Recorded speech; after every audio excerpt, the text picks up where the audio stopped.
Micah was broke, a single dad working at a garage, raising his daughter in a cramped apartment, barely making ends meet. Then at 2 a.m. his phone rang.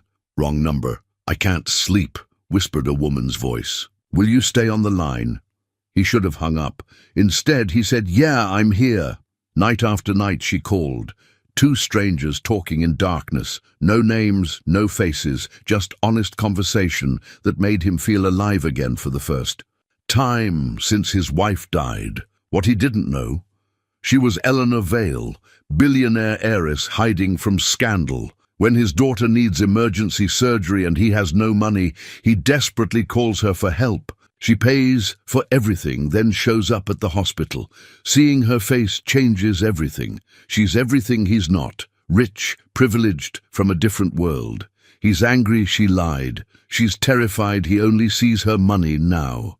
Can love survive when it was born in darkness but must live in light? Before we jump back in, tell us where you're tuning in from.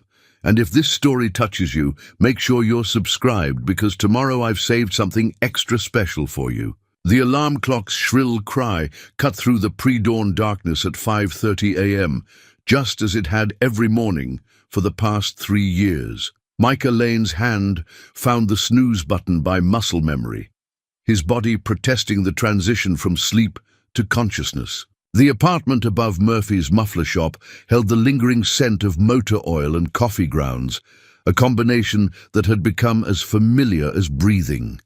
He rolled onto his side, squinting at the thin shaft of light creeping through the gap in the second-hand curtains. Tuesday morning, another day in the endless procession of days that had become his life since Sarah died. The phone call from the night before seemed like a dream now. Something his exhausted mind might have conjured in those twilight moments. Between waking and sleeping, "Daddy," Emma's voice drifted from the narrow hallway, soft and questioning. At 6 years old, she had developed an uncanny ability to sense when he was awake, as if some invisible thread connected their consciousness. "Coming, sweetheart," he called back, forcing warmth into his voice, despite the weight that seemed to settle on his chest every morning. The weight of bills unpaid, dreams deferred, and a future that stretched ahead like an unmarked road through unfamiliar territory. The apartment consisted of 3 small rooms, a kitchen that doubled as a living room, one bedroom that Emma had claimed with her collection of stuffed animals and crayon drawings, and a fold-out couch in the main room where Micah had been sleeping for 2 years now. He'd given her the bedroom when she started having nightmares about Mommy not coming back, and somehow the arrangement had become permanent. Emma appeared in the doorway wearing her favorite purple pajamas, the ones with tiny unicorns that Sarah had bought her for her 4th birthday. Her dark hair, so much like her mother's, stuck up at odd angles, and her brown eyes, his eyes, were still heavy with sleep. "Is it a school day?" she asked, rubbing her face with small fists. "It is indeed," he said, scooping her up for their morning hug. She smelled like childhood, that mixture of strawberry shampoo and the indefinable sweetness that seemed to emanate from her skin. "What do you want for breakfast?" "We've got cereal," or cereal.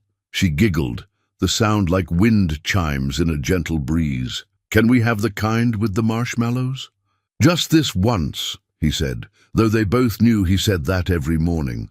The sugary cereal was one of the few small luxuries he allowed himself to provide for her, even when it meant his own breakfast would be black coffee and whatever sandwich. Meat was marked down at the corner store.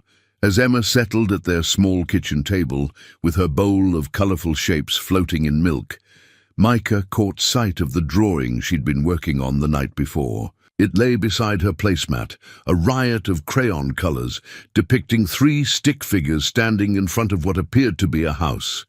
One figure was tall with brown hair, clearly meant to be him. The smallest figure had long dark hair and a purple dress. Emma, of course. But the third figure gave him pause. "Who's this person, Em?" he asked, pointing to the figure with yellow hair and a blue dress. Emma looked up from her cereal, a marshmallow clover stuck to her lower lip. "That's the lady." "What lady?" "The one you talk to on the phone when you think I'm sleeping." She said it matter-of-factly, the way children do when they reveal they've been observing the adult world, with more attention than anyone suspected. Micah felt heat rise in his cheeks. "Sweetheart, that was just— Is she nice?" Emma interrupted, her spoon making lazy circles in her bowl. "She sounds nice. When you talk to her, you use your happy voice." His happy voice. Had he even realized he had one anymore? For 3 years, since Sarah's accident, he'd felt like he was performing the role of father, going through the motions of living while something essential inside him remained frozen. The late-night phone calls had started a week ago, and in time the mysterious woman called. He found himself drawn into conversations that felt more real than anything in his daylight hours. "She is nice," he admitted, "but I don't really know her. She just calls sometimes when she can't sleep. Like, when I have bad dreams and you stay with me." The simplicity of her understanding caught him off guard. Something like that. Emma nodded sagely and returned to her cereal. At 6, she possessed an emotional intelligence that sometimes left him wondering who was raising whom. She'd been 4 when Sarah died, old enough to understand that Mommy wasn't coming back, but young enough to accept their new reality with the resilience that seemed built into children's DNA. The sound of air brakes and rumbling engines signaled the morning rush beginning in earnest on the street below. Micah glanced at the clock, 6:45 a.m. Time to get moving if Emma was going to make it to school on time, and he was going to make it to work without Murphy giving him one of those long, disappointed looks that seemed to carry the weight of his employer's patience, wearing thin. "All right, little bird, time to get dressed," he said, clearing Emma's empty bowl. "Mrs. Chen is going to walk you to school today, remember?" Mrs. Chen lived in the apartment below theirs, a widow in her 70s who had appointed herself as Emma's unofficial grandmother. She spoke limited English, peppered with Mandarin phrases that Emma had begun picking up, much to Micah's amusement. The arrangement worked well for everyone. Mrs. Chen enjoyed having a child to fuss over. Emma adored the attention and the occasional Chinese pastries that appeared in her backpack, and Micah had one less thing to worry about in his increasingly complicated morning routine. While Emma got dressed, Micah stepped into the bathroom they shared and studied his reflection in the mirror above the sink. 34 years old, but the face staring back at him looked older, marked by the kind of weariness that sleep couldn't cure. His dark hair needed cutting, and there were lines around his eyes that hadn't been there when Sarah was alive. When had he started looking like his father? The phone sat silent on the kitchen counter as he made his way through the morning routine, packing Emma's lunch, checking that she had her homework folder, making sure his own work clothes were clean enough. For another day, the device seemed to mock him with its ordinary appearance. Just a basic model he'd bought at the discount store when their old one finally died. Nothing special about it. Yet for 7 nights running, it had been the conduit for conversations that felt like lifelines thrown to a drowning man. He didn't know her name, didn't know what she looked like, how old she was, or why she called his number specifically. All he knew was that she sounded lost, the way he felt most of the time, and that talking to her made him remember what it felt like. To be understood. "Daddy, I can't find my other shoe." Emma's voice carried a note of panic that was disproportionate to the crisis, but entirely normal for a 6-year-old running late. "Check under your bed," he called back, then added with the confidence of experience. "Left side, near the wall." A moment later, "Got it. How did you know?" "Because I know you," he thought. "Because in this chaos of unpaid bills and uncertain tomorrows, you're the one constant that makes sense. Because watching you lose shoes and find them again reminds me that life continues, even when it feels like it should have stopped." Murphy's muffler shop occupied the ground floor of their building, a cramped space filled with the tools and equipment of automotive repair. Murphy himself was a man in his 60s, built like a fire hydrant and possessed of the kind of mechanical intuition that seemed to be disappearing from the world. He'd hired Micah 3 years ago, despite his complete lack of experience with cars, perhaps recognizing a fellow soul in need of steady work, and few questions asked. "You're cutting it close again, Lane," Murphy said, as Micah descended the external stairs that led from their apartment to the shop floor. But his tone held more concern than criticism. Murphy had never married, never had children, but he'd taken a paternal interest in Micah and Emma that went beyond the typical employer-employee relationship. "Emma couldn't find her shoe," Micah explained, tying on the canvas apron that protected his clothes from grease and grime. "That girl's going to be late to her own wedding someday," Murphy said, but he was smiling. Emma had that effect on people. Her genuine sweetness and unconscious charm seemed to unlock reserves of affection in even the most gruff individuals. The morning passed in its usual rhythm of routine maintenance. Minor repairs, and the occasional crisis that required Murphy's expertise and Micah's willing labor. Micah had discovered he enjoyed the work more than he'd expected.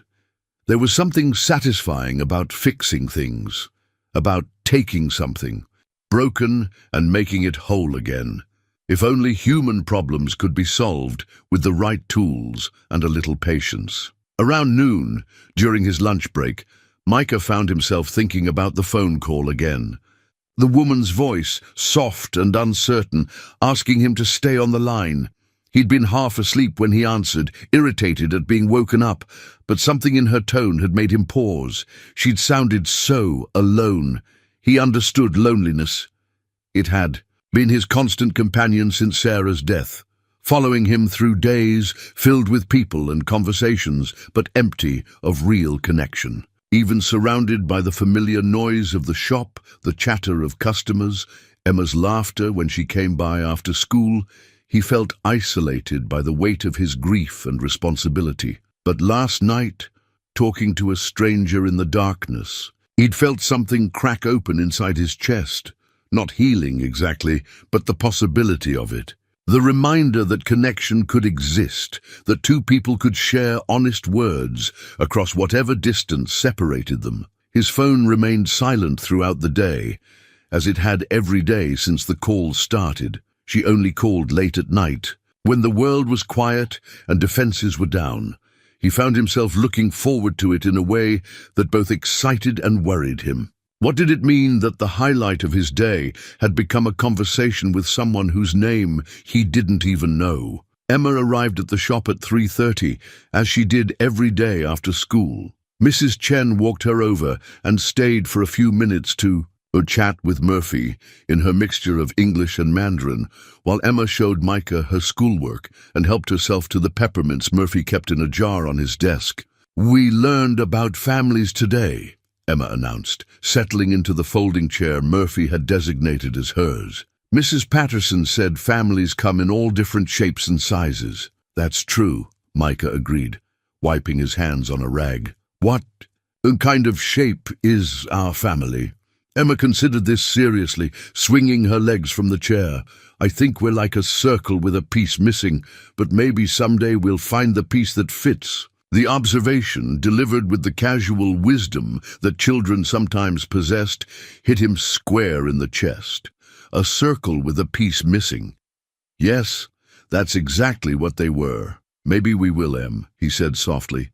That evening, after dinner, and homework, and the nightly ritual of stories and teeth-brushing, Emma was finally settled in her bed with her favorite stuffed elephant tucked under her arm. Micah sat on the edge of her mattress as he did every night, smoothing her hair back from her forehead.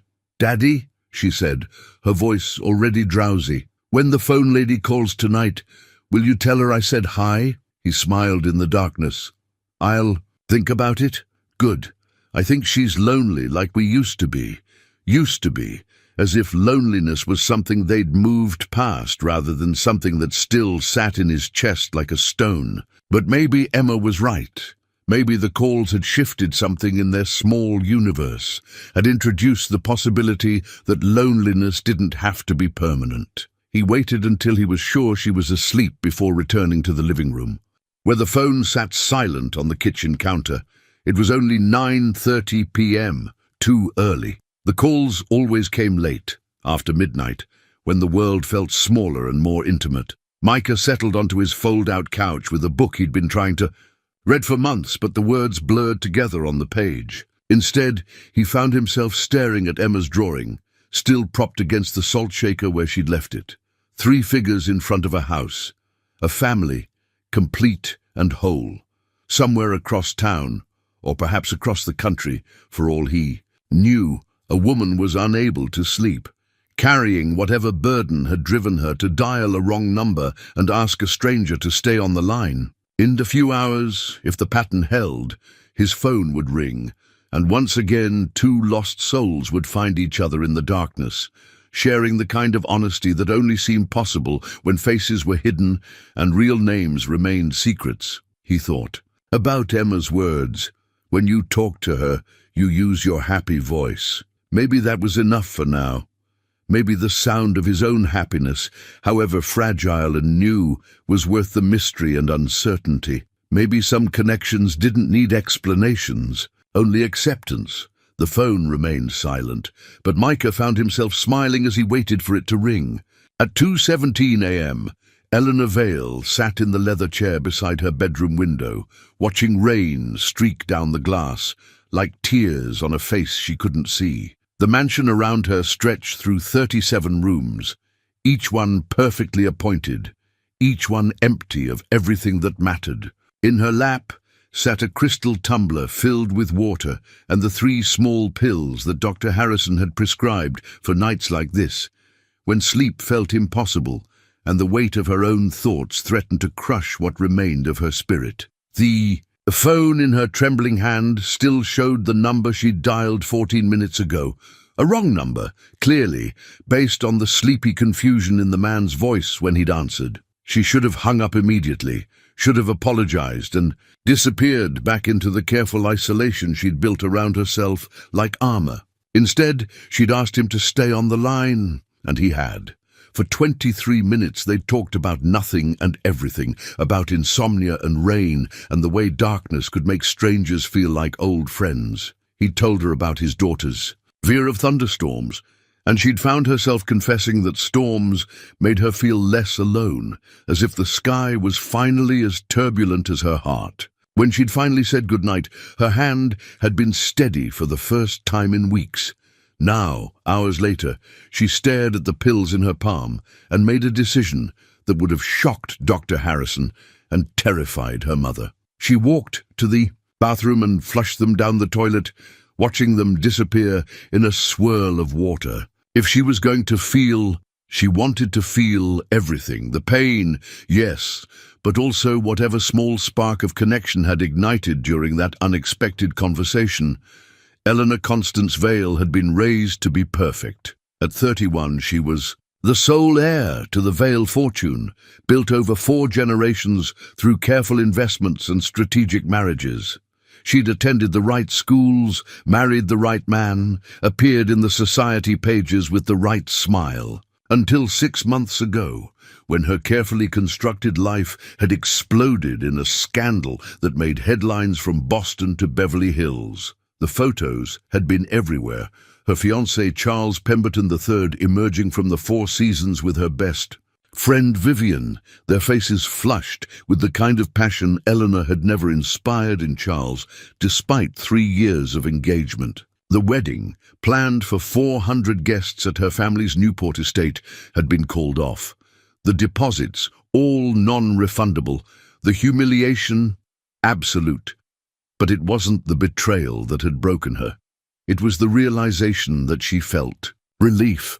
3 years with Charles, and she'd never once felt the kind of desperate longing that had driven him into Vivian's arms. She'd never felt anything approaching the connection she'd experienced in 23 minutes with a stranger whose name she didn't know. What did that say about the life she'd been living? The aftermath had been brutal. Her mother, Constance Vale, named after the family's defining characteristic, had orchestrated a damage control campaign that involved complete social withdrawal until this unfortunate incident faded from public memory. Eleanor had retreated to the family's winter house in the Berkshire Mountains, a sprawling estate that had been her grandfather's sanctuary and had now become her prison. For 6 months, she'd seen no one except the housekeeper, Mrs. Morrison, who came twice a week to maintain the illusion that the house was lived in rather than simply occupied. Her days blended together in a haze of prescribed tranquilizers and carefully managed numbness. She slept too much and ate too little. She read books without retaining their contents and watched movies without caring about their endings. Until last week, when insomnia had replaced the chemical sleep and she'd found herself dialing random numbers in the early hours of morning, searching for a human voice that didn't know her history or her shame. Most people hung up immediately. Some were rude. A few were concerned enough to ask if she was all right before gently ending the call. But last Tuesday, she'd reached a number that belonged to someone who understood what it meant to be awake when the rest of the world slept, who didn't question her need for connection without explanation. His voice was warm, roughened by sleep, but patient in a way that suggested he knew something about waiting through long nights. He had a slight accent she couldn't place, not quite southern, but something that spoke of places where people still said "ma'am" and meant it. When he laughed, which he'd done twice during their conversation, it sounded like he was out of practice. But remembered how. Eleanor pulled her silk robe tighter around her shoulders and padded down the hallway to her grandfather's study. The room smelled of leather and old wood, untouched since his death 5 years earlier. His desk still held his fountain pen and reading glasses, as if he might return at any moment to finish reviewing the quarterly reports that had defined his existence. On the desk lay the letter she'd been writing and rewriting for 3 days. Her resignation from the various boards and charitable organizations that had given her life structure and purpose. Her mother had made it clear that Eleanor's continued involvement would be awkward until sufficient time had passed. Sufficient time for what, she wondered? For people to forget? For her to transform back into the perfect daughter who made appropriate choices and inspired no gossip? She thought about the man on the phone, how he'd mentioned working at a garage, coming home with grease under his fingernails and satisfaction in his voice. When was the last time she'd felt satisfied by anything she'd accomplished? When had her own work felt real rather than performative? The irony wasn't lost on her that she'd spent her entire adult life surrounded by people, yet feeling profoundly alone, while a wrong number had connected her to someone who made her feel understood. In minutes, he'd told her about reading bedtime stories to his daughter, about the way she fell asleep holding his hand, and Eleanor had felt something crack open in her chest, not the sharp pain of breaking, but the tender ache of something frozen beginning. To Thor! Her phone showed 2:43 a.m., too late to call anyone, too early to pretend morning was approaching. In the old days, before the scandal, before the retreat, before the careful chemical buffer between herself and her feelings, she would have taken another pill and waited for oblivion. Now she found herself dialing the number she'd memorized. Without meaning to, he answered on the second ring, his voice clearer tonight, as if he'd been expecting her call. "Hello?" "It's me," she said, the words coming out softer than she'd intended. "The wrong number from last week. I hope I didn't wake you." "I was awake," he said, and she could hear the smile in his voice. "Couldn't sleep either. Never can anymore. I used to take pills for it, but I stopped. That's probably good. Sleep should come naturally when your mind's ready for it." There was wisdom in that, she thought. Her insomnia wasn't really about sleep. It was about the way her thoughts circled endlessly through the wreckage of her old life, searching for something worth salvaging. The pills had quieted the thoughts, but hadn't resolved them. "Can I ask you something?" she said, settling into her grandfather's chair. "Sure. Do you ever feel like you're living someone else's life, like you woke up one day and nothing around you belonged to you anymore?" He was quiet for a long moment, and she wondered if she'd overstepped some invisible boundary between strangers sharing darkness.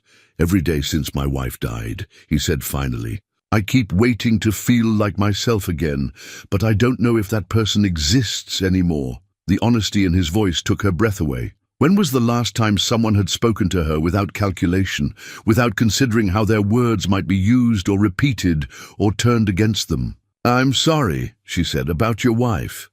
"Thank you." It's been 3 years, but grief doesn't follow anyone else's timeline. No, she agreed, thinking of her own different kind of grief, not for someone who had died, but for the life she'd never really lived. It doesn't. They talked until dawn crept through the windows about loss and disappointment and the strange way hope could survive even when everything else felt broken. He told her about his daughter's questions he couldn't answer and his fear that he wasn't enough for her. She found herself confessing things she'd never told anyone. How empty her engagement had felt, how she'd spent years going through the motions of a life that looked perfect from the outside but felt hollow at its core. When the call ended, Eleanor realized she hadn't thought about Charles or the scandal or her mother's disappointment for 4 hours. Instead, she'd been present in the conversation, engaged in a way she couldn't remember being for years. She walked to the window and watched the sun paint the mountains in shades of gold and rose. For the first time in months, morning felt like a beginning rather than simply another day to endure. Her phone sat silent in her hand, but she knew it would ring again tomorrow night. And for the first time in longer than she could remember, she had something to look forward to. The third night's call came at 1:48 a.m., and this time Micah was waiting for it.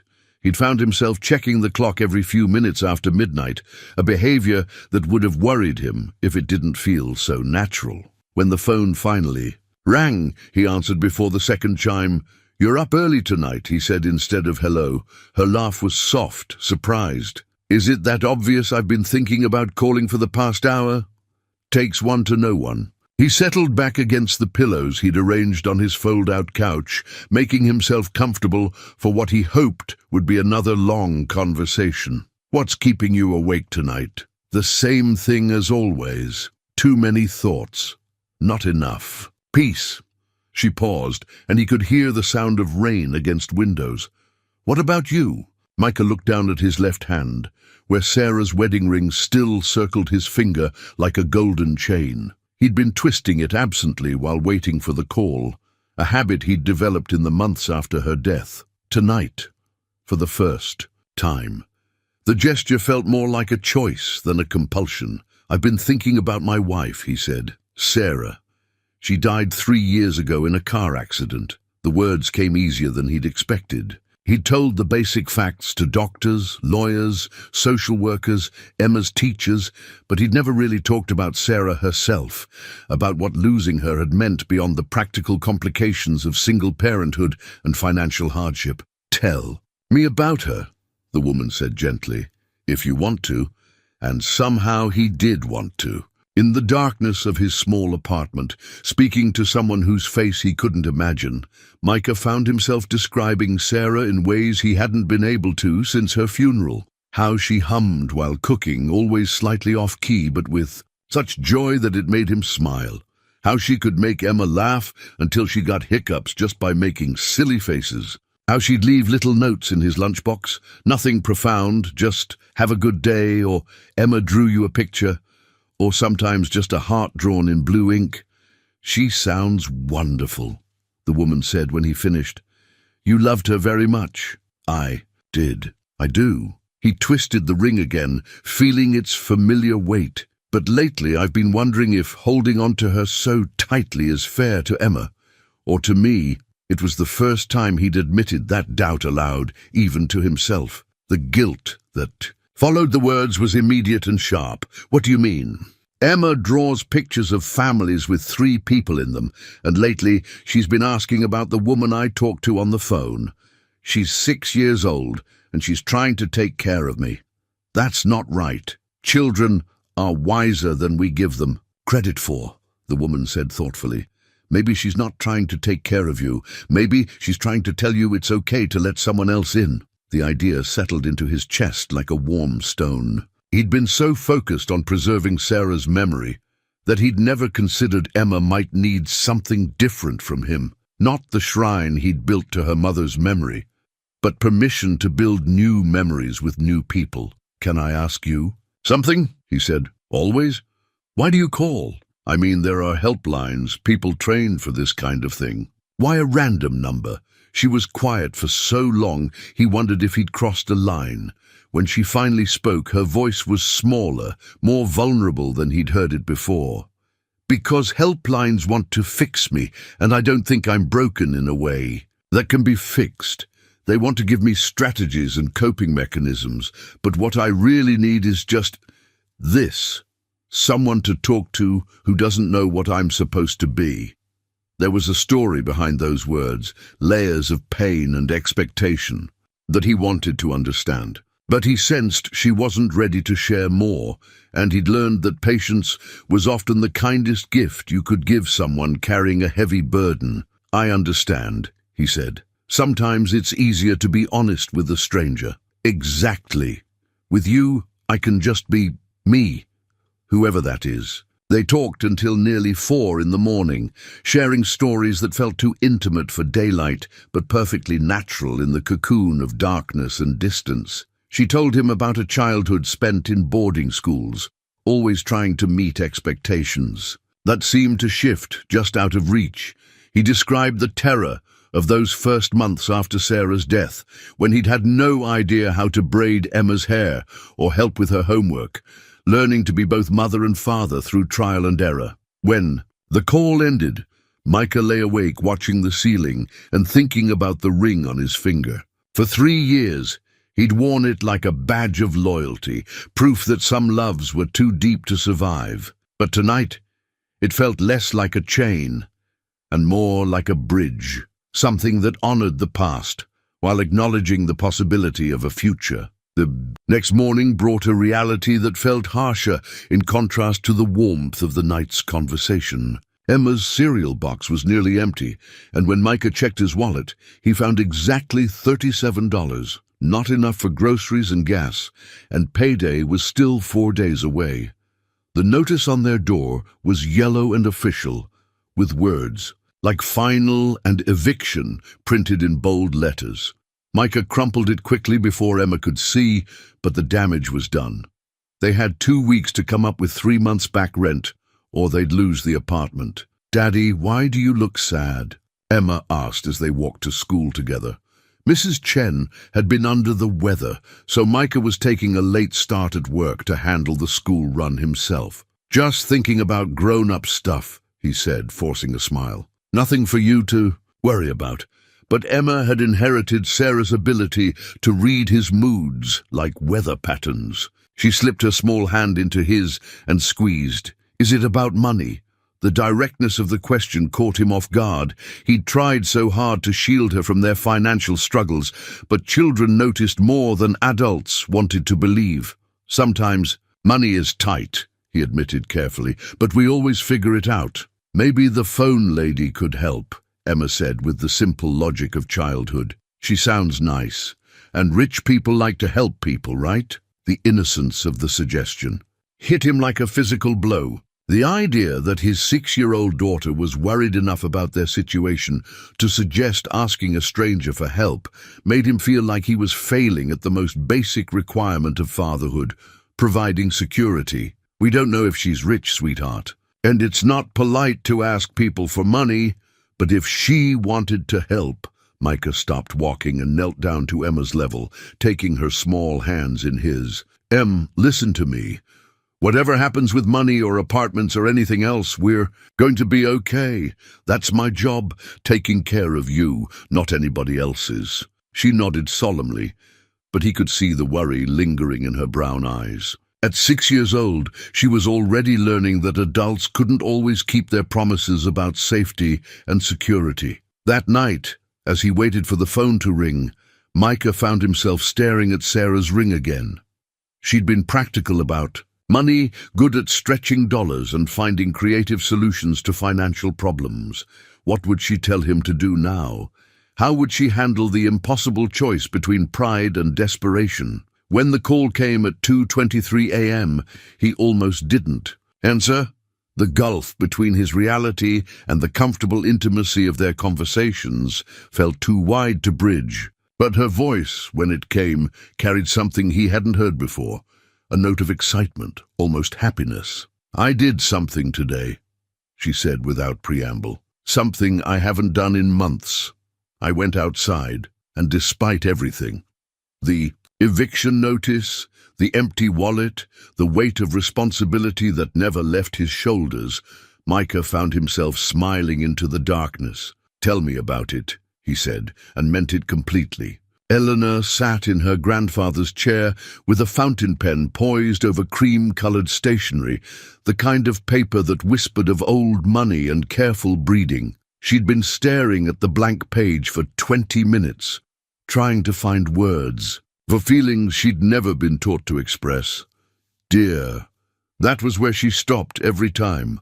What did you call someone who had become the most important part of your day, but whose name remained a mystery? How did you address a letter to someone you knew only through the cadence of his voice and the stories he shared in darkness? The calls had become a nightly ritual over the past 2 weeks. Sometimes they talked for hours, sometimes just long enough to confirm they were both still there, still breathing, still making it through another day. She'd learned that he drank his coffee black because cream was expensive, that his daughter had nightmares about losing him the way she'd lost her mother, and that he hummed while he worked, the same unconscious habit his wife had possessed. In return, she'd found herself confessing things she'd never told anyone.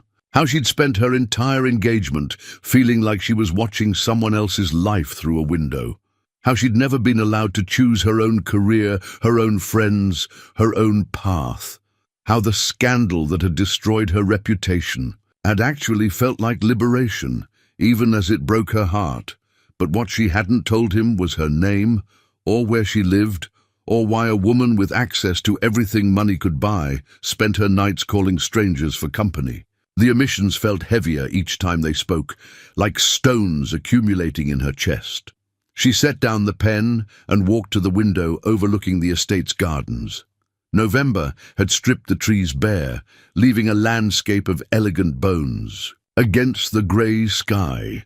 In 6 months of hiding here, she'd barely set foot outside the house, but yesterday, inspired by something in his voice, a note of joy when he described taking his daughter to the park, she'd walked to the end of the driveway and back. It was only a quarter mile, but she'd felt like an explorer returning from uncharted territory. The air had been sharp with the promise of winter, and for the first time in months she'd breathed deeply without the weight of anxiety crushing her lungs. The phone on the side table drew her attention like a magnet. She'd memorized his number, though she'd been careful never to call during the day.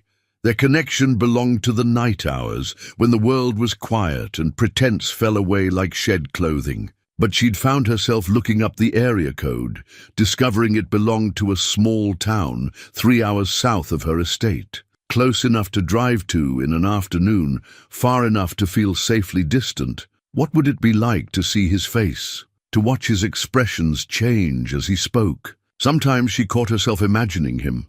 Tall, she thought, with kind eyes and hands that showed the evidence of honest work. But the fantasy always ended there, because seeing his face would make him real in a way that might destroy the perfect intimacy they'd built in darkness. Eleanor returned to the desk and picked up her phone, scrolling through the recent calls list. 15 conversations with the same number, each one lasting between 1 and 4 hours. If her mother knew, if the family attorney knew, if anyone from her old life discovered that she was pouring her heart out to a stranger, the scandal would pale in comparison to the questions about her mental state. But for the first time in her adult life, she didn't care what anyone else thought. These conversations were hers, the first real thing she'd owned since childhood. The afternoon brought an unexpected visitor. Eleanor heard the car in the driveway before she saw it, a black Mercedes with government plates that belonged to her, mother's driver.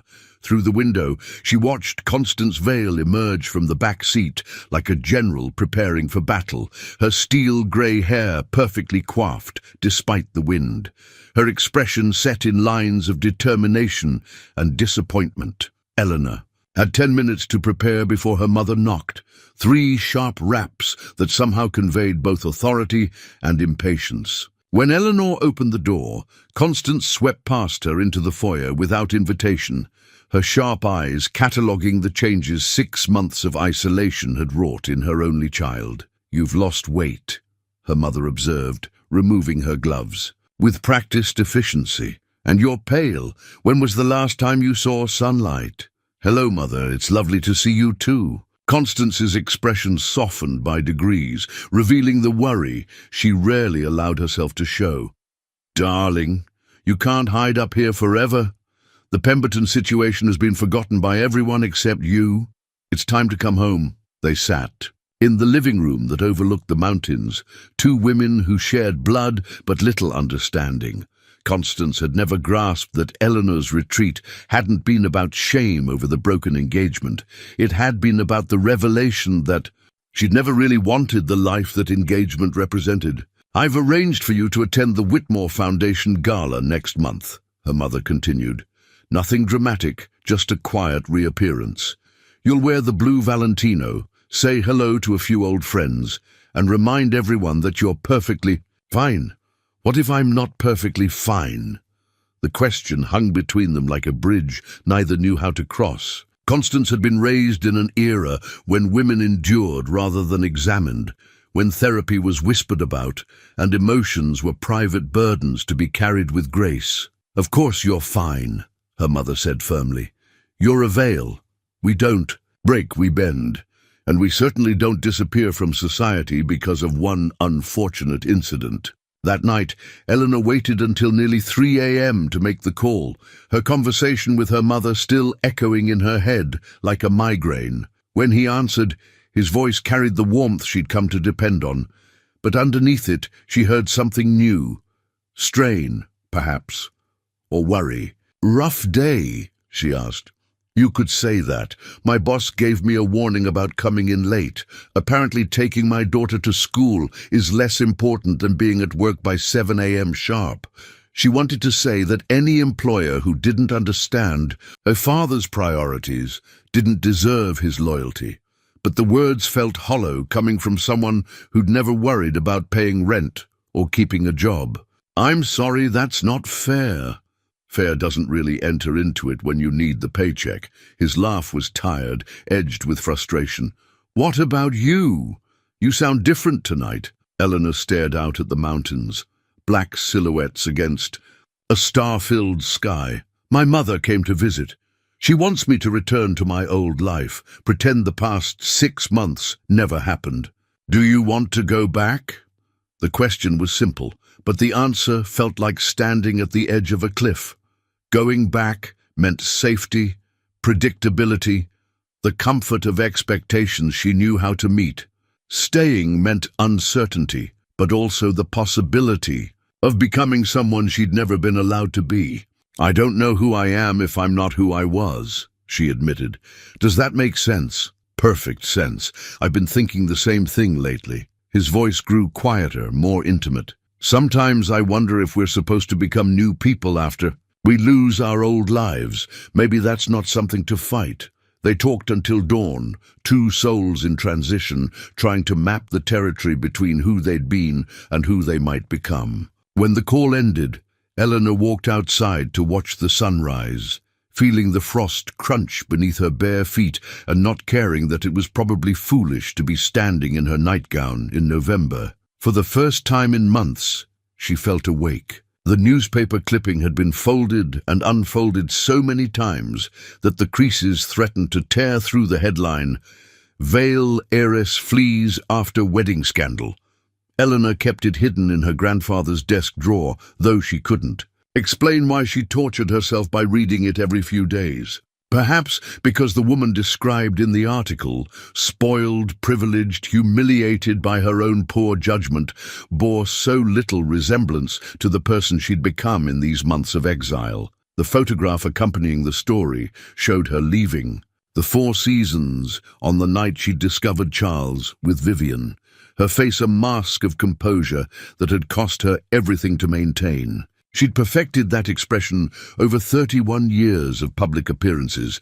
Never let them see you break, never give them ammunition, never be anything less than perfectly controlled. But the woman who sat talking to a stranger until dawn, every night had learned the luxury of authentic emotion.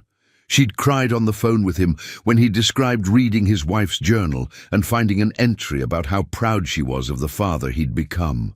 She'd laughed until her sides ached when he told her about Emma's attempt to make pancakes that had somehow resulted in batter on the ceiling. She'd felt more like herself in these shadowy conversations than in any brightly lit ballroom.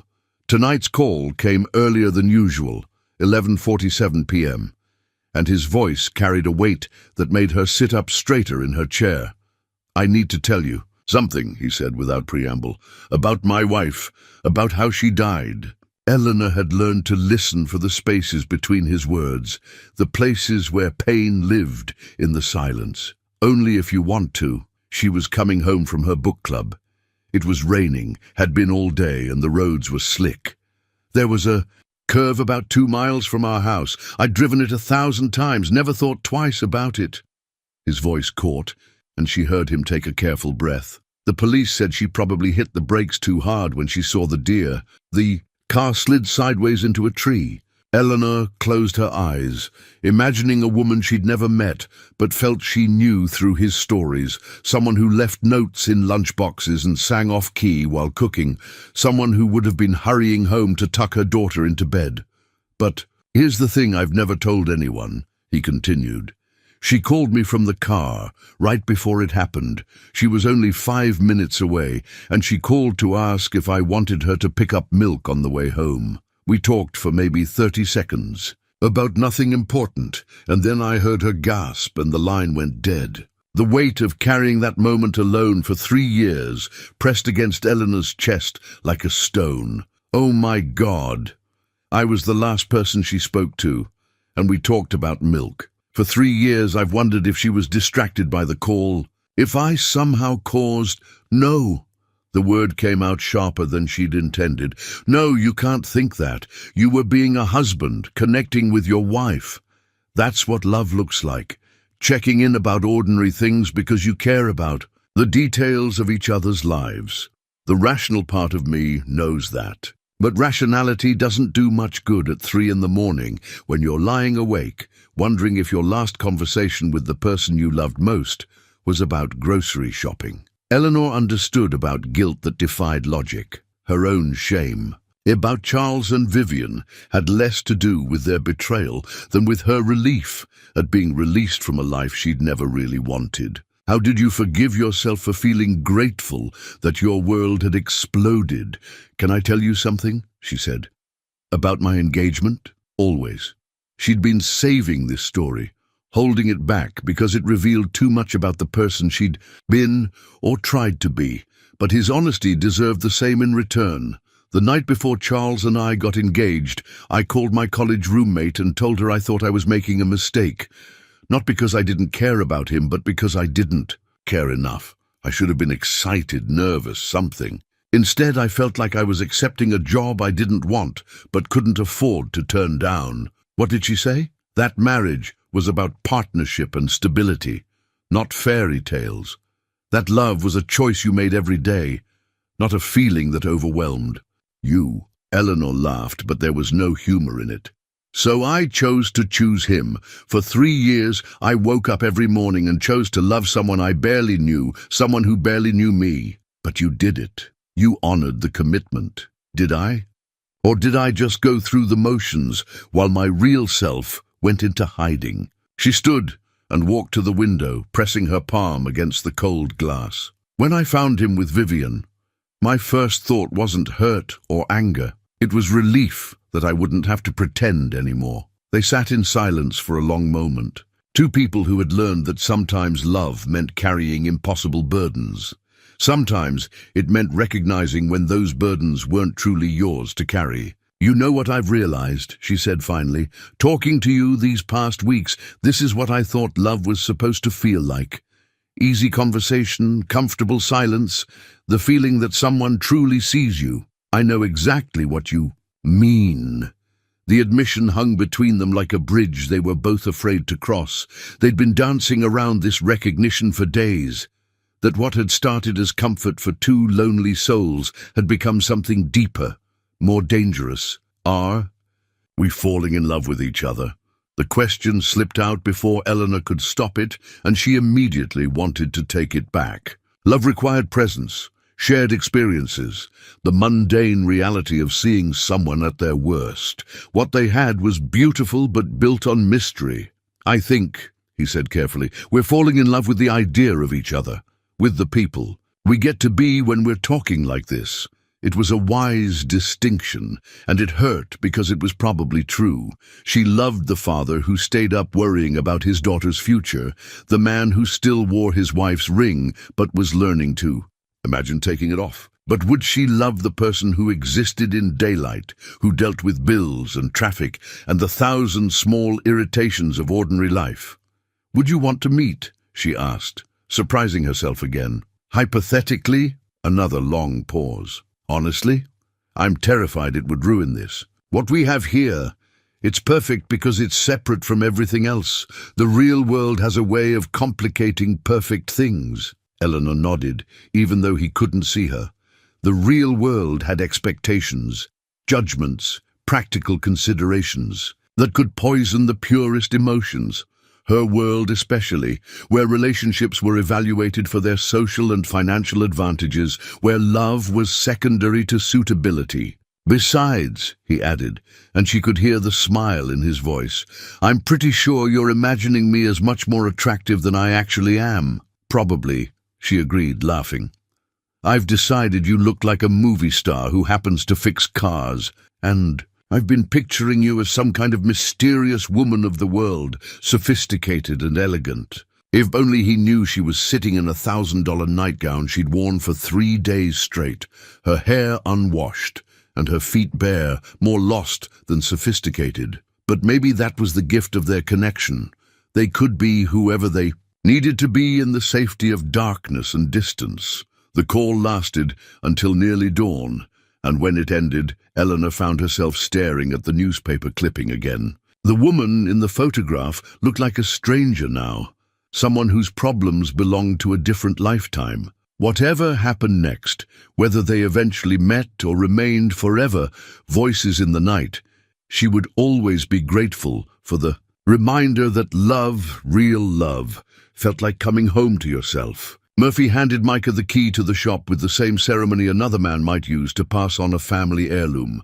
The brass was worn smooth from decades of use, and it felt heavier than its actual weight in Micah's palm. 43 years I've been turning this key," Murphy said, his voice gruff with emotion he was trying to hide. "My father gave me this place, and his father gave it to him. But times change, and so do neighborhoods." They stood in the middle of the garage, surrounded by the tools and equipment that had become as familiar as furniture in Micah's own home. The smell of motor oil and metal shavings, the sound of pneumatic tools and classic rock radio, the comfortable rhythm of honest work, all of it would be gone in 2 weeks when the property management company took possession. "I'm sorry, son," Murphy continued, removing his canvas apron for the last time. "I know this leaves you in a tough spot." Micah nodded, not trusting his voice. In 2 weeks he'd lose his job, his apartment, and the closest thing to family he and Emma had outside of each other. The eviction notice had been joined by a second notice, then a third, each one printed on increasingly urgent colored paper. "New owners," he said finally. "They're sure they won't need. They're putting in a coffee shop." Murphy's laugh was bitter. "Organic, fair trade, artisanal coffee, because what this neighborhood really needs is $7 lattes, not a place where working people can get their cars fixed at honest prices."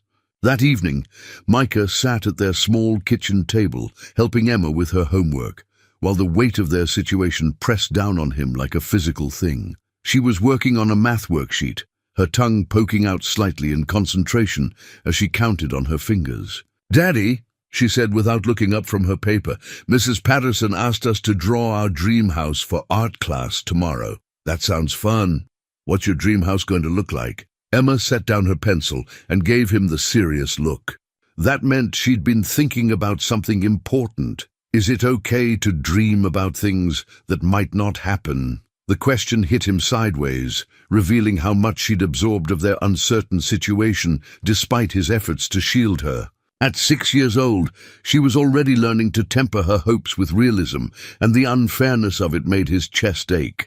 "Emma, listen to me," He turned his chair to face her fully. It's always okay to dream. Dreams are how we figure out what we want. And wanting things isn't wrong. Sometimes dreams don't come true the way we picture them. But that doesn't mean we should stop dreaming. So I can draw a big house with a yard for a dog. You can draw the biggest house you can imagine with room for all the dogs you want. She smiled and returned to her math, but Micah could see the wheels turning in her head. That night, after she was asleep, he found her drawing on the coffee table, a house that sprawled across 2 pieces of construction paper, complete with a white picket fence, a tire swing, and 3 stick figures standing in the front yard. The third figure had yellow hair and wore a blue dress. The phone rang at 2:15 a.m., and Micah answered on the first ring despite himself. "You sound tired," she said without preamble. "Long day. How are you?" "Restless. I've been thinking about what you said the other night, about becoming new people after we lose our old lives." She paused, and he heard the sound of papers rustling. "I did something today that the old Eleanor never would have done." It was the first time she'd used her name, and the sound of it created a strange intimacy, as if she'd shown him her face in profile for just a moment. "What did you do?" "I fired my mother's attorney. Well, technically I fired the entire firm. They've been managing my affairs since the scandal, making all my decisions. And today I realized I don't actually need anyone's permission to live my own life." There was strength in her voice that hadn't been there in earlier calls, a note of determination that made him smile in the darkness. How did that feel? Terrifying and wonderful, like jumping off a cliff and discovering you can fly. She laughed, and the sound was lighter than he'd ever heard it. "I also drove to town today. The first time I've left the estate in 6 months. Where did you go?" "Nowhere special. The library, the grocery store, a little cafe where I sat by myself and remembered what it felt like to be around other people." She paused. There was a man there with his daughter, maybe 8 or 9 years old. She was helping him with his crossword puzzle, and watching them together made me think of you and Emma. Micah leaned back against his pillows, picturing her. In a small-town cafe, maybe wearing a simple sweater instead of whatever expensive clothes rich women wore. The image felt both foreign and comfortable, like a photograph of someone he'd met in a dream. "What made you decide to go out?" "Honestly, our conversations. You've talked so much about being present for Emma, about showing up for the people who matter, and I realized I've been hiding from my own life. You can't heal in isolation forever." They talked until dawn again, but this time their conversation carried a different weight. She was no longer the fragile woman who'd first called asking him to stay on the line. She was someone discovering her own strength, making choices instead of having them made for her. And he was no longer just the grieving widower marking time until Emma grew up. He was a man learning to imagine a future that included more than survival. "Can I ask you something?" he said, as the sky began to lighten outside his window. "Always. Are you wealthy? I mean really wealthy?" The question had been building for weeks, prompted by small details, the way she mentioned boarding schools and family attorneys, the fact that she'd been able to disappear from her life for 6 months without apparent financial consequences. "Yes," she said simply. "Does that change things?" It should, he thought. The gap between her world and his was so vast it might as well be unbridgeable. What did a single father living paycheck to paycheck have in common with someone who could afford to fire entire law firms on a whim? But somehow it didn't change the most important thing. "No," he said, and meant it. "Whatever else you are, you're still the person who calls when she can't sleep, who listens when I talk about missing my wife, who makes me laugh at 2 in the morning. That's who you are to me." "Thank you," she whispered. "That's who I want to be." When the call ended, Micah found himself holding Sarah's wedding ring between his fingers, turning it slowly in the early morning light. For the first time since her death, the weight of it felt like a choice rather than a chain. He thought about Emma's drawing, about the third figure she kept adding to their family portrait, about the possibility that love might not be something you only got once in a lifetime, Outside, the city was waking up, delivery trucks rumbling past, the distant sound of traffic building toward rush hour. In 2 weeks, he and Emma would have to find somewhere else to live. Start over in a place that didn't hold memories of Sarah in every corner. Maybe that wasn't entirely a bad thing. Maybe it was time to build new memories, new traditions, new dreams that included all the people who belonged in their lives, including a voice in the darkness that had become as essential as breathing. The manila envelope arrived on Eleanor's doorstep like a snake in Eden, innocuous on the outside, but carrying venom that would poison everything it touched. Mrs. Morrison had left it on the kitchen counter with the rest of the day's mail, and Eleanor might have ignored it entirely if not for the return address, Blackwood Investigations, a firm she'd never heard of, but that had been hired by people she knew all too well. She stared at the envelope for 20 minutes before opening it, some instinct warning her that whatever lay inside would change everything. When she finally tore the seal, photographs spilled across the granite countertop like evidence at a crime scene. The first image showed a man emerging from Murphy's muffler shop, his dark hair catching the afternoon sunlight, grease stains visible on his work shirt. The second captured him walking hand in hand with a small girl with brown eyes and a purple backpack. The third showed them in what appeared to be a grocery store, the man's face turned toward his daughter with an expression of such tender patience that Eleanor's breath caught in her throat. Micah Lane, age 34, widowed 3 years, employed at Murphy's Auto Repair. Daughter, Emma Lane, age 6, current residence, apartment above business premises. Financial status, struggling. Recent activity, nightly phone calls to this number. The private investigator's report was thorough, clinical in its invasion of privacy. It detailed his wife's death, his financial difficulties, Emma's school and her teacher's name, even the fact that he'd been late to work several times in recent weeks. There was a credit report showing mounting debt, medical bills from Emma's birth that were still being paid off in installments, and a note that he was behind on rent. At the bottom of the file, in neat handwriting, someone had written, "Subject. Appears unaware of client's identity or financial status. Relationship developing rapidly. Recommend immediate intervention." Eleanor's hands shook as she read the cover letter. Her mother had commissioned this investigation 3 weeks ago after, growing concerned about Eleanor's improved mood and secretive behavior. Constance Vale didn't believe in coincidences or private healing. Everything in her world was managed, controlled, and ultimately used to advantage. The photos made him real in a way that voice alone never could. This was the man who worked with. His hands, who came home tired but still had patience for a 6-year-old's questions. This was the father who packed lunches and walked his daughter to school, who worried about money but somehow found resources for small luxuries like sugary cereal and new crayons.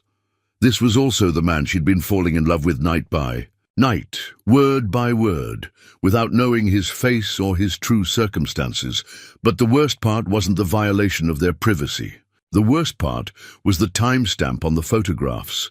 They'd been taken yesterday, the same day she'd called him feeling stronger and more hopeful than she had in months. While she'd been celebrating her small steps toward independence, someone, hired by her family, had been documenting his life like a stalker, reducing his struggles to bullet points in a report. Eleanor grabbed her phone and started to dial his number, then stopped. What would she say? How do you explain that your family had you investigated? How do you admit that every conversation they'd shared had been documented and analyzed?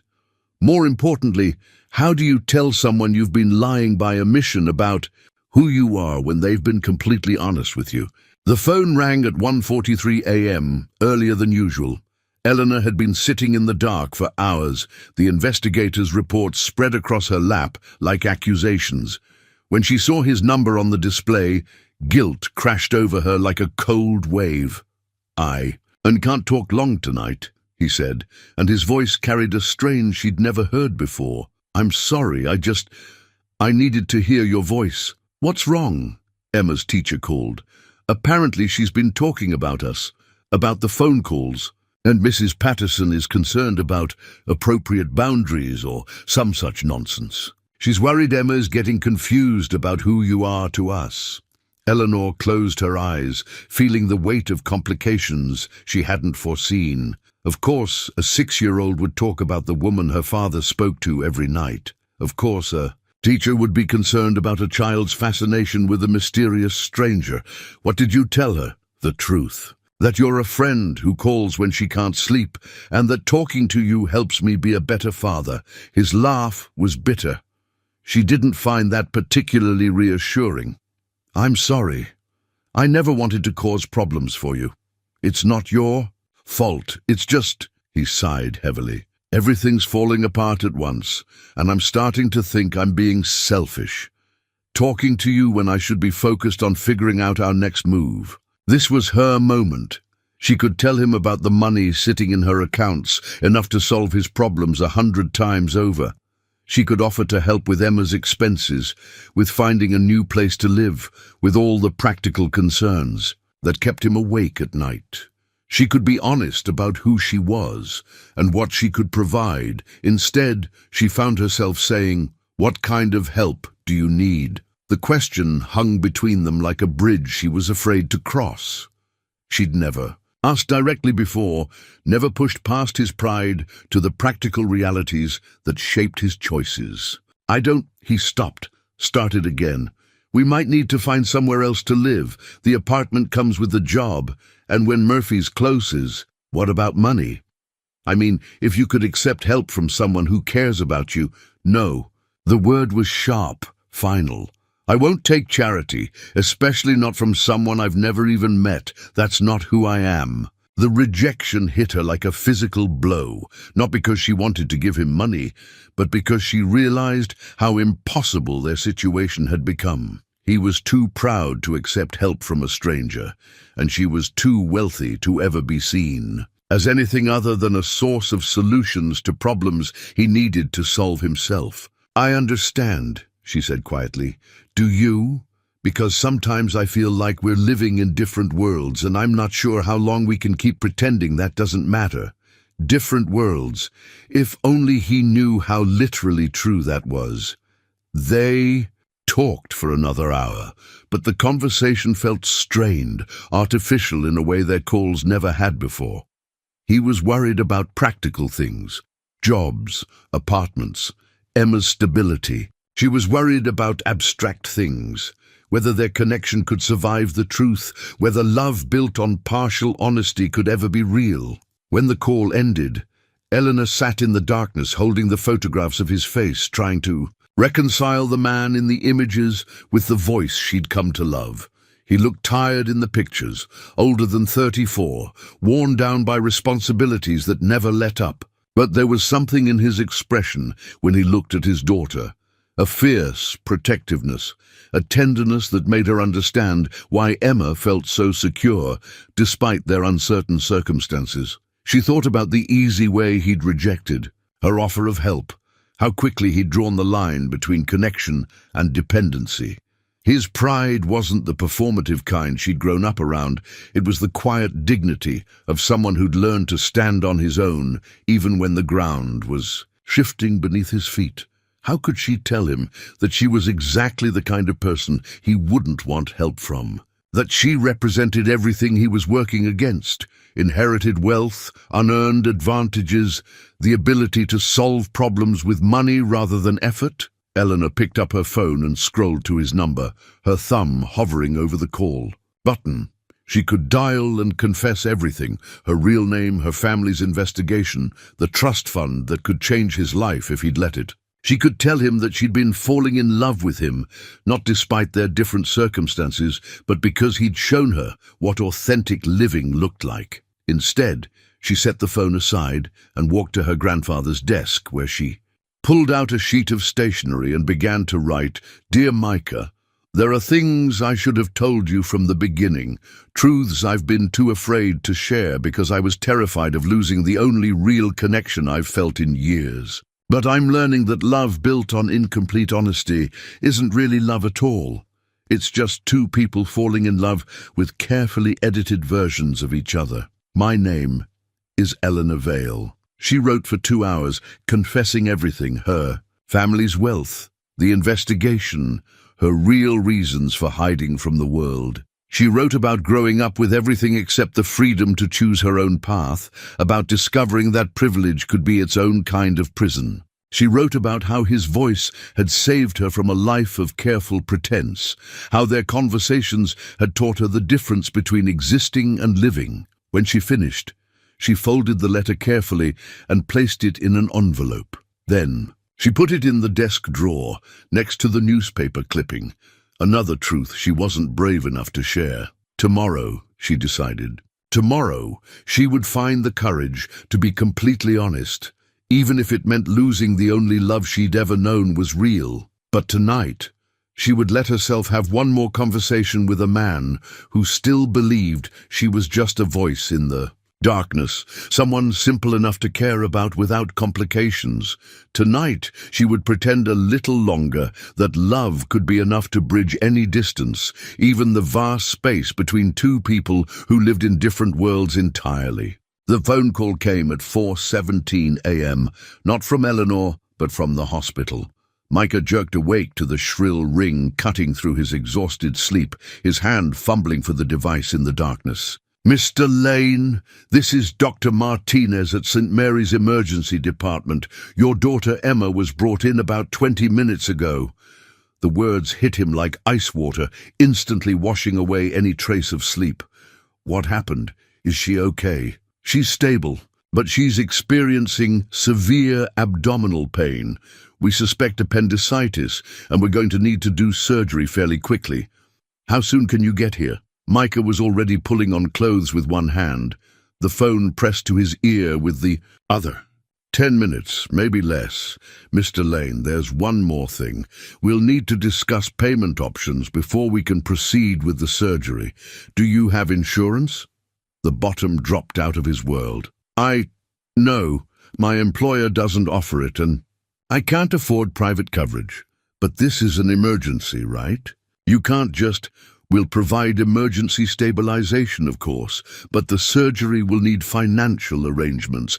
Please bring whatever documentation you have regarding your ability to pay. The line went dead, leaving Micah staring at his phone in the pre-dawn darkness. Emma needed surgery, life-saving surgery, and he had $37 in his wallet and nothing in his savings account except the crushing weight of existing debt. Mrs. Chen appeared in the hallway as he ran. Down the stairs, her robe hastily thrown over her nightgown. "Micah, what's wrong?" "Emma's at the hospital. Appendicitis. They think she needs surgery." The words tumbled out in a rush as he fumbled for his car keys. "Oh, my dear boy." Mrs. Chen's hands fluttered to her chest. "You go. I'll call work for you. Explain everything. Don't worry about anything except Emma." The drive to the hospital passed in a blur of empty streets and traffic lights that seemed designed to delay him at every intersection. Micah's mind raced through calculations. How much could surgery cost? How much would the hospital require up front? What happened if he couldn't pay? St. Mary's Emergency Department was a fluorescent-lit maze of worried families and medical urgency. Micah found Emma in a curtained cubicle, looking impossibly small on the adult-sized gurney. Her face was pale except for 2 bright spots of fever on her cheeks, and she was clutching her stuffed elephant with white knuckles. "Daddy!" Her voice was thin with pain and fear. "My tummy hurts really bad." "I know, sweetheart. The doctors are going to fix it." He smoothed her hair back from her forehead, feeling the heat of fever beneath his palm. "Everything's going to be okay." But even as he said the words, he knew they might not be true. The financial counselor, who appeared beside Emma's bed, 20 minutes later, confirmed his worst fears. "Mr. Lane, the surgery your daughter needs will cost approximately $18,000. That doesn't include the anesthesiologist, the hospital stay, or any complications that might arise." The woman's voice was kind but professional, delivered with the practiced sympathy of someone who had this conversation multiple times every day. Our payment plans require a minimum of 30% down, $18,000. Micah felt the number settle in his chest like a stone. Even if he sold everything he owned, he couldn't come up with $5,000, let alone 6. What happens if I can't pay?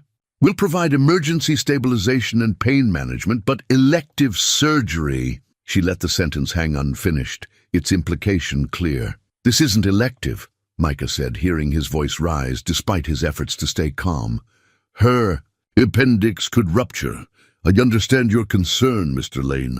Let me see what options we might have. She left him alone with Emma, who had drifted into an uneasy doze between waves of pain. Micah pulled out his phone with shaking hands and stared at Eleanor's number. Pride, dignity, the careful boundaries he'd maintained between them. None of it mattered now. His daughter needed surgery, and he was out of options. The call went straight to voicemail. He tried again with the same result. On the third attempt, he left a message that felt like stepping off a cliff into empty air. Eleanor, it's me. I know it's early, but Emma's in the hospital and I... His voice cracked and he had to start again. She needs surgery and I can't afford it. I know I said I wouldn't ask for help, but I'm asking now. I'm begging, please call me back. He hung up and immediately felt sick with shame. 3 hours ago, he'd been a man who solved his own problems, who took care of his daughter, through hard work and determination. Now he was someone who called strangers in the middle of the night, asking for money to save his child's life. But Emma stirred on the gurney, whimpering softly, and his shame transformed into fierce determination. He would do anything, ask anyone, sacrifice everything if it meant keeping her safe. The phone rang in his hand, and Eleanor's number appeared on the screen. I got your message, she said without preamble. How is she? They think it's appendicitis. She needs surgery, but I don't have insurance, and they want $6,000 up front. The words poured out in a desperate rush. I know we don't really know each other, and I have no right to ask, but if you could loan me the money. What hospital? St. Mary's. But Eleanor, I need you to know that I'll pay you back, every penny. It might take years, but I swear, don't worry about that now. What's your daughter's full name? Emma Rose Lane. She's in the emergency department. I'm going to take care of this. You focus on being with Emma. The line went dead before he could respond, leaving Micah staring at his phone in confusion. Take care of this how? Eleanor had said she was wealthy, but arranging payment for emergency surgery at 4 in the morning seemed impossible even for someone with money. 30 minutes later, the financial counselor returned with an expression of professional bewilderment. Mr. Lane, I'm not sure how to explain this, but your daughter's surgery has been completely covered by an anonymous donor. All expenses, including any extended care she might need. The payment went through about 10 minutes ago. Micah felt the world tilt on its axis. Anonymous. The donor requested no contact information be shared, but they wanted you to know that Emma should receive the best possible care without any financial considerations. As if summoned by the conversation, Dr. Martinez appeared at Emma's bedside. Mr. Lane, we're ready to take Emma up to surgery. The procedure should take about an hour, and then she'll need to stay overnight for observation. They wheeled Emma away on a gurney, her small hand clutching the hospital bracelet that would stay with her through surgery and recovery, a plastic band that represented both her vulnerability and her salvation. Micah watched until the elevator. Doors closed, then sank into a waiting room chair with his head in his hands. Eleanor had saved his daughter's life with a phone call. A woman he'd never seen had reached across whatever distance separated them and solved his most desperate problem in minutes. The relief was overwhelming, but it came with a bitter aftertaste of humiliation and dependence. His phone buzzed with a text message from an unknown number. Surgery scheduled. Emma will be fine. Don't try to thank me. Just be with her. Micah stared at the message, reading it over and over. The phrasing was strange. Not I arranged for the surgery, but surgery scheduled, as if Eleanor had simply informed him of something that had already been decided. and the warning not to thank her felt almost like she was embarrassed by her own generosity. But strangest of all was how she'd known to text from a different number, as if she was trying to maintain some kind of separation between the woman who paid for Emma's surgery and the woman who called him every night. 3 hours later, Emma was out of surgery and sleeping peacefully in a private room that definitely cost more than the basic accommodations his non-insurance status would typically warrant. Dr. Martinez had been effusive in his praise for the surgical team and the facilities available to them, mentioning twice how wonderful it was when families had comprehensive coverage for unexpected medical events. Micah sat beside Emma's bed watching her sleep, her face finally peaceful after hours of pain. The hospital bracelet around her tiny wrist read Emma Rose Lane in neat block letters, but underneath someone had written VIP patient, all expenses covered in red ink. His phone remained silent throughout the long day. Eleanor didn't call to check on Emma's progress or to ask how the surgery had gone. She didn't text for updates or send messages of concern. It was as if she'd stepped out of their carefully constructed relationship to solve his crisis, then disappeared back into whatever world she inhabited when she wasn't talking to him in the darkness.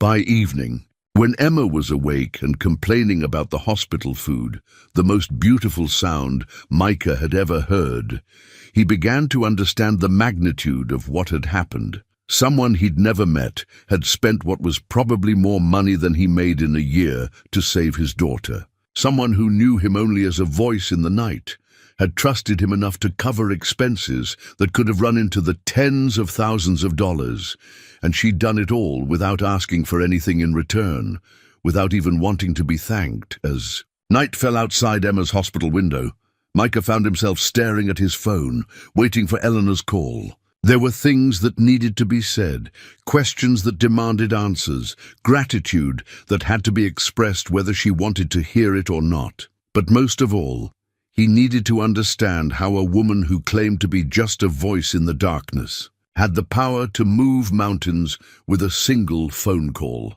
and why, for the first time since their conversations began, he was afraid of what he might learn when she finally answered his questions. Eleanor sat in her car in the hospital parking lot for 45 minutes before finding the courage to walk through the automatic doors. She'd driven the 3 hours from her estate without stopping, propelled by a need to see Emma with her own eyes, to confirm that the child was truly safe after the surgery she'd arranged from the shadows. The visitor's pass felt like a small act of rebellion as she clipped it to her coat. Margaret Spencer, she told the volunteer at the information desk, using her college roommate's name because her own would have triggered too many questions. For someone who had spent her entire adult life being recognized wherever she went, anonymity felt both terrifying and liberating. Emma's room was on the 4th floor, and Eleanor rode the elevator with a mixture of anticipation and dread. Through the investigator's photographs, she'd seen what Micah looked like, but Emma remained a mystery. Just a small figure in purple pajamas, a child who drew pictures of families with missing pieces and asked profound questions about whether it was okay to dream. The hallway was quiet except for the soft sounds of medical equipment and distant conversations. Eleanor found room 423 and peered through the partially open door, her heart hammering against her ribs. Micah was asleep in the chair beside the bed, his head tilted back at an uncomfortable angle that spoke of exhaustion and unwillingness to leave his daughter's side. He looked exactly like the photographs, but somehow more real. Stubble shadowing his jaw, worry lines etched deeper than they'd appeared in the surveillance images, one hand resting protectively near Emma's arm. Even in sleep, Emma was awake. Her dark eyes bright and curious as she studied a coloring book propped against her knees. The hospital bracelet around her wrist caught the afternoon light, and Eleanor felt a stab of emotion at seeing the physical proof of what her money had accomplished.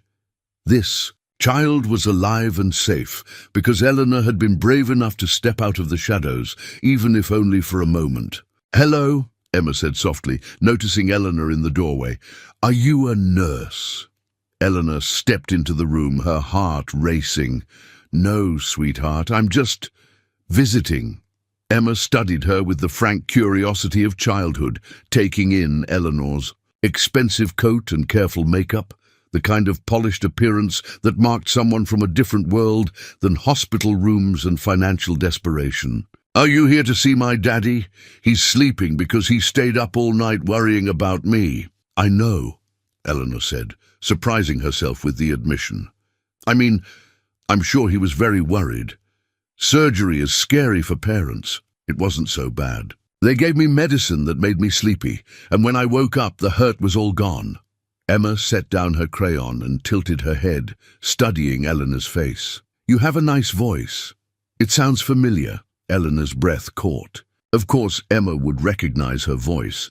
Micah had mentioned that his daughter sometimes overheard their late-night conversations, had asked questions about the phone lady he talked to when he thought she was sleeping. "Thank you," Eleanor managed. "You have a very nice voice too. Are you the lady who calls my daddy?" The question hung in the air between them like a bridge that could either connect them or collapse under the weight of truth. Eleanor looked at this child she'd heard so much about. Emma, who made pancakes that ended up on the ceiling, who drew pictures of families and asked if it was okay to dream, who worried about her father's happiness with the wisdom of someone. "Far older than 6, yes," Eleanor said quietly. "I am." Emma's face lit up with a smile that could have powered the entire hospital. "I knew it. I told Daddy you sounded nice. And you are nice. You're really pretty too. I drew you with yellow hair, but yours is more like honey." Eleanor felt tears threaten at the corners of her eyes. This child had been imagining her, incorporating her into family drawings, accepting her as part of their small universe without question or judgment. "Emma, your drawings are beautiful. Your daddy told me about them." "Did he tell you about the one with the house? The big house with a yard for a dog?" Emma's voice carried the excitement of sharing a treasured secret. "Mrs. Patterson said we had to draw our dream house, but I drew our real house, the one we're going to have someday when Daddy stops being sad." Eleanor sat carefully in the visitor's chair, overwhelmed by the generosity of this child's heart. Emma had drawn their real house, not as it was, but as it could be, including Eleanor in a future she'd imagined with the confidence that only children possessed. "Tell me about the house," Eleanor said. Emma launched into a detailed description of the imaginary home: white picket fence, tire swing, garden where they could grow vegetables, bedrooms for everyone, including the phone lady who makes Daddy use his happy voice. With each detail, Eleanor felt herself falling deeper into love with this family she'd discovered by accident, this father and daughter who had taught her what authentic connection felt like. "Emma, can I ask you something?" "Sure. How did you know I made your daddy happy?" Emma considered this with the seriousness she applied to all important questions. "Because when he talks to you, he smiles with his whole face, not just his mouth. And he laughs like he means it. He used to only do that with Mommy." The observation hit Eleanor like a physical blow. This perceptive child had recognized something Eleanor had only begun to understand herself, that their nightly conversations had awakened something in Micah that had been dormant since his wife's death. "Your daddy is a very good man," Eleanor said. "I know, but he gets lonely sometimes. I think he needs a friend who isn't 6 years old." Emma grinned.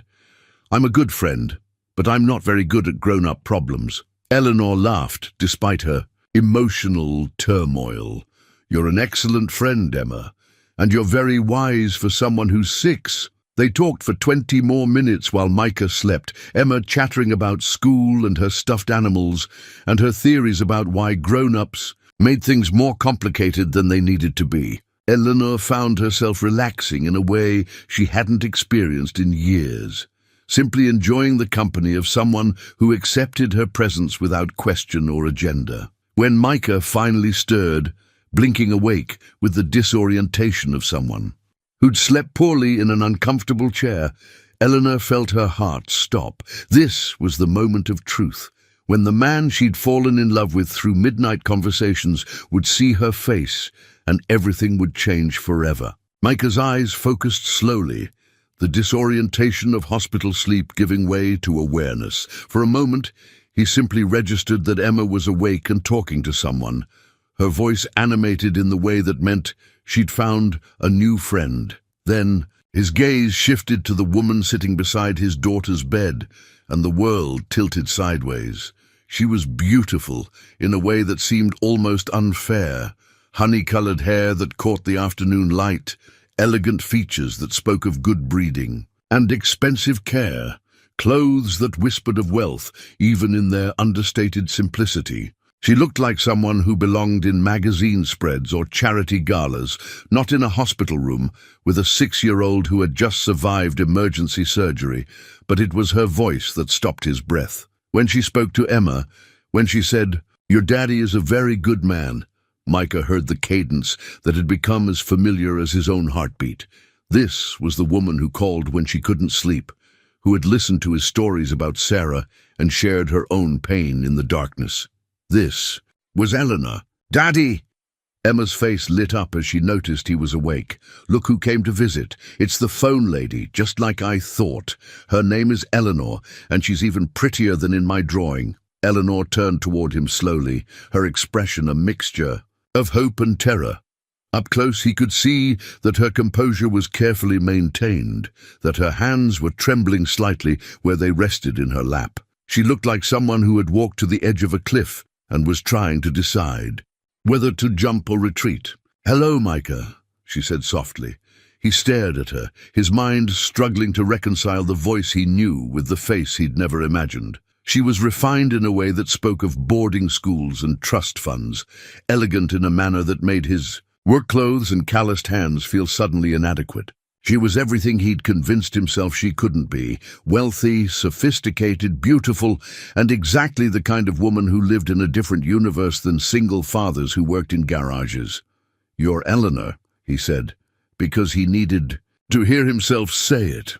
"I am." She glanced at Emma, then back at him. "I hope it's all right that I came. I needed to see that Emma was okay." The words hung between them, loaded with implications neither of them had the courage to examine fully. She'd needed to see Emma, not just hear about the surgery's success, but witness it with her own eyes, confirm that the child was safe and whole.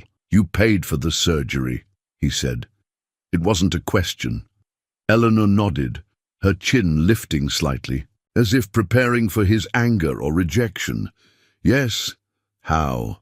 "I called you at 4 in the morning, and 20 minutes later the hospital had full payment."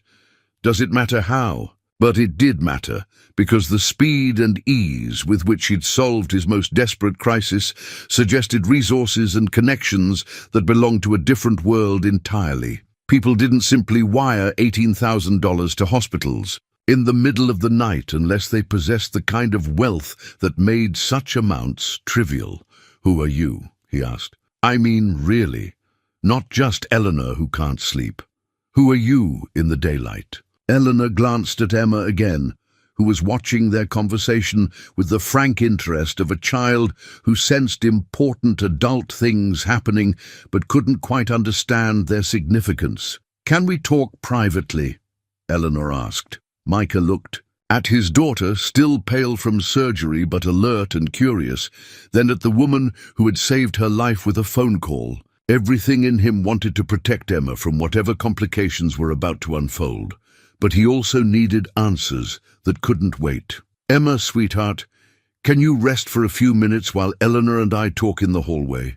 "Okay, Daddy." "But Eleanor, you'll come back and say goodbye, right?" Eleanor's expression softened as she looked at the child. "Of course I will." They stepped into the corridor, and Micah felt the weight of other people's eyes, nurses and visitors who glanced at Eleanor with the kind of recognition that came from seeing someone who belonged in newspaper society pages. The gap between their worlds had never felt wider than it did standing in this sterile hallway, surrounded by the evidence of her wealth and his dependence. "My full name is Eleanor Constance Vale," she said without preamble. "My family owns Vale. Industries, you might have heard of us. He had heard of them. Everyone had heard of Vale Industries. Real estate, investments, the kind of old New England money that shaped politics and culture from behind mahogany doors. Eleanor Vale was the heiress who'd been in the news months ago. Something about a broken engagement and a public scandal that had sent her into hiding. "You're that Eleanor Vale," he said, pieces clicking into place. "The one from the newspapers." "Yes." Her voice was barely above a whisper. "I'm sorry I didn't tell you sooner. I was afraid." "Afraid of what? That I'd ask you for money?" The words came out harsher than he'd intended, edged with hurt and humiliation. "Well, congratulations. You were right." Eleanor flinched as if he'd struck her. "That's not why I was afraid." "Then why? Why lie about who you are for weeks while I told you everything about my life?" "Because I fell in love with someone who didn't know I had money," she said, her composure finally cracking. "For the first time in my life, someone cared about me for who I am, not what I can provide. And I was terrified that if you knew the truth, you'd see me the way everyone else does, as a solution to problems instead of a person." The honesty in her voice, the raw vulnerability that he'd heard so many times in their midnight conversations, stopped his anger cold. This was still the woman who had called when she couldn't sleep, who had listened to his stories about Sarah without judgment, who had made him laugh at 2 a.m. when he'd forgotten how. But it was also the woman who could solve his daughter's medical crisis with a phone call, who lived in a world where $18,000 was apparently a trivial expense. How could both things be true at the same time? "I need time to think," he said finally. Eleanor nodded, pulling something from her purse, a hospital napkin with writing on it. "This is my real phone number, my real name, everything about me that I should have told you from the beginning." She pressed it into his hand. "When you're ready to talk, if you ever are, call me. But know that I meant everything I said in the dark. Every word was true, even if I wasn't brave enough to tell you everything else." She turned toward Emma's room, then paused. "I love her already, you know, your daughter, and I love you, not because you need saving, but because you showed me what it means to live authentically. I'm sorry I wasn't authentic enough to do the same." Before he could respond, she disappeared back into Emma's room to say goodbye, leaving Micah standing in the hallway holding a napkin that contained either the end of everything he'd hoped for or the beginning of something he'd never dared to imagine. 6 months later, Micah stood in the kitchen of a modest 3-bedroom house, watching Emma chase fireflies in the backyard through the window above the sink. The evening light caught her laughter and carried it through the screen door. A sound that had become the soundtrack of their new life. The house wasn't the mansion that Eleanor's wealth could have provided, nor was it the cramped apartment above Murphy's shop where they'd struggled for so long. It was something in between, a compromise born of careful negotiation and mutual respect, a place where love could grow without the shadow of obligation or charity. Eleanor had understood, eventually, after 3 weeks of silence following their confrontation at the hospital. She'd called and asked to meet, not at her estate or some expensive restaurant, but at the small cafe where she'd first ventured out during her months of isolation. They'd sat across from each other at a worn wooden table, 2 people trying to bridge a gap that seemed impossibly wide. "I don't want your money," he'd told her that day, the words coming out more gently than he'd intended. "I can't build a life on the foundation of what you can give me." "I know," she'd said. "I understand that now, but I also can't pretend to be poor to make you comfortable with who I am." The conversation had lasted 4 hours, moving from cafe to park to the bench by the river where they'd talked until sunset. They'd mapped the territory between his pride and her privilege, searching for common ground where they could meet as equals despite their different circumstances. The solution, when it came, had been surprisingly simple. Eleanor had stepped back from her family's business empire, taking only enough to live comfortably without excess. She'd bought this house, not as a gift, but as an investment in their future together, with Micah's name on the deed as an equal partner. She'd helped him start his own business, a small counseling practice for widowed parents, providing the initial funding as a loan with terms they'd negotiated like the business partners they'd become.